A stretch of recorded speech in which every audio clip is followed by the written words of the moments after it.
Hi guys, and welcome to the first of this box's tutorials. First thing to note, I've got Invisalign, so I'm going to be very lispy when it comes to introducing them, but hopefully forgive me, it might be a while before I'm not lispy anymore. This box sees us walk you through calligraphy, and the thing that we wanted to do is make sure that we have the best people to deliver that to you, because my handwriting's not great, right? When it comes to the idea of doing calligraphy and actually teaching you something, it's quite slim picking. However, we're going to be leaning on those people that we have in the magazine to talk you through and walk you through some amazing things on video. So first off, we have Illyahna showing you how she did the amazing twin tone piece. She is going to be walking you through how she created this piece in the magazine. Hopefully it's not too daunting, and I'm going to leave you in the very capable hands of Illyahna, so enjoy. Hey guys, thanks for joining me. On this tutorial, I'm going to take you through today showing you how to use the new Tombow twin tone pens that have just come in your new Artful box. So I am new to using these types of pens. They're really cool for doing more detailed work. I've chosen to show you how they work on a really long layout piece. It's one of my favourite quotes by Elizabeth Gilbert. So what I do is I start off by laying out my lettering from the quote onto my Bristol board paper. So at this stage, just use your ruler, pencil. You're just getting a sort of a faint, just light guide for where you want to position all your lettering. So this is what I'm doing here, just quickly sketch it all out. Don't be too precious about it, just enjoy the process. At this stage, I mean, you're going to be rubbing things out, but just be confident about where you want things to sit on the paper, because obviously you're going to be going over the top with a more permanent colour. So get the layout right first. And then just go in and start to really define the shaping of all your letters. So I like to use a combo of just like nice bold chunky letters with my flourished calligraphy style. And then what I do is I obviously choose a pen choice of your colour. Here I've chosen the purple, so I like to create outlines first on all my lettering. I just find it just helps to kind of define the shapes. And also if I go a bit wrong, it's not too bad, because really I'm just colouring things in, but I'm just laying out all the lines, all the mono lines. And then using the same tip, you can also create some really lovely flourished style lettering, which is what I'm doing here with the have the. One thing to note is sometimes if you've gone over some of your lettering with a lot of pencil, just rub a little bit of that away before you actually go over the top, because in some cases with the lighter pen colours, it might come through, so just bear that in mind. So what I'm doing at this stage is I've just taken also the finer tip on the twin tone, and I'm just using that. So I'm just interchangeably kind of like using the two tips to kind of create the look that I want. So that's something that you just kind of experiment with. And then once you've coloured everything in, you're going to just start to create some definition and shadowing around some of your letters, so that makes it stand out even more. So on some I might go all the way around the letter shapes, and on others I'm just creating shadowing. So that's thinking about where the light's coming from.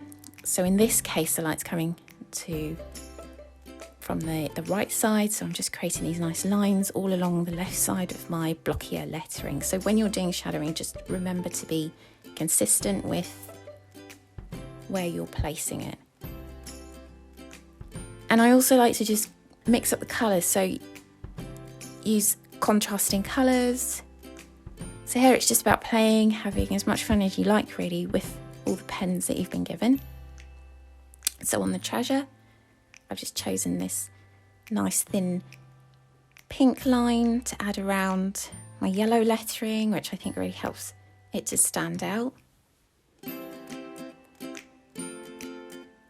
And just take your time with shadowing. It can be a little bit confusing initially. Less is always better, because otherwise if you create too many lines around your lettering, it can look like you've just created a border basically around it.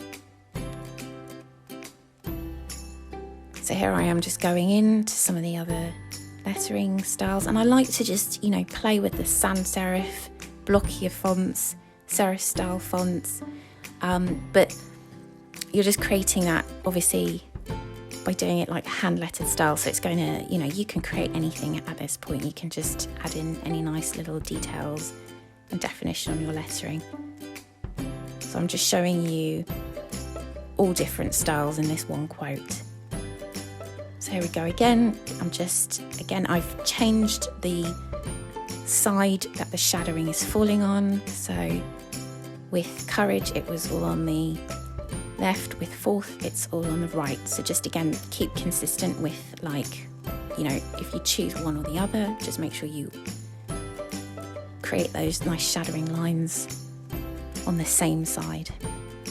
And then what's really nice as well is if you take a step back from lettering and then think about, you know, where you want to add in additional details. You might not want to at all, you might just like how it looks, but I just really wanted to go back in and add some really nice curly flourishes. So I've just used obviously I laid down the pattern or the design first with my pencil. I've gone over it with the finer tip side of the TwinTone pen, and now I'm just going to start thickening that line up because I really like the idea of it being a bit bolder so that it stands out and it looks a bit punchier. So again, you're just going to flip the pen round and use the thicker tip to create more definition. And again, at this stage, like, you might decide that you like one to be thicker, the other to be thinner. So again, it's your preference, and just play around with the types of styles that you like on your lettering piece. So I'm going to go back in and thicken up the other two that I've done. So I think it will match a bit better.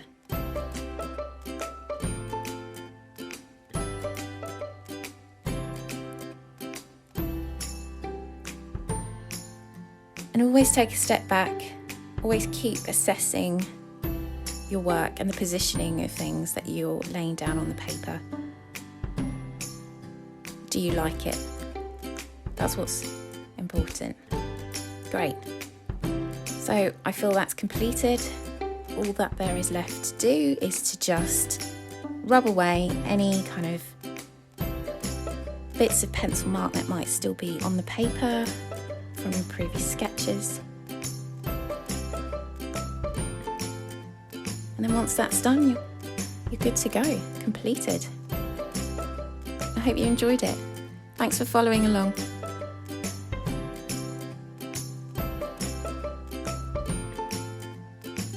I hope you enjoyed that, guys, and if you liked it or if you have any feedback, let us know in the comments. Definitely subscribe, because there is the old content which will be coming on every month from previous boxes.